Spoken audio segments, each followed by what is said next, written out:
سوال: کیا بھاپ لینے سے روزہ ٹوٹ جاتا ہے؟ جواب: جی ہاں، بھاپ لینے سے روزہ ٹوٹ جاتا ہے، کیونکہ بھاپ لینے سے دھواں ناک کے ذریعے پیٹ کے اندر جاتا ہے، منہ کے ذریعے پیٹ کے اندر جاتا ہے، اس وجہ سے روزہ ٹوٹ جائے گا۔ جس طرح اگر بتی کا دھواں بالقصد اگر کوئی بندہ سونگھے اور وہ دھواں پیٹ کے اندر چلا جائے، اس سے بھی روزہ ٹوٹ جائے گا۔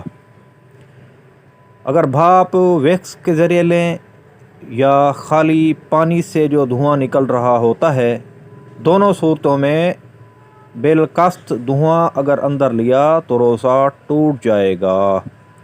نسوار لینے سے بھی روزہ ٹوٹ جاتا ہے، حقہ پینے سے بھی روزہ ٹوٹ جاتا ہے۔ نسوار منہ میں رکھنے سے روزہ ٹوٹ جاتا ہے، حقہ پینے سے روزہ ٹوٹ جاتا ہے، سگار پینے سے روزہ ٹوٹ جاتا ہے۔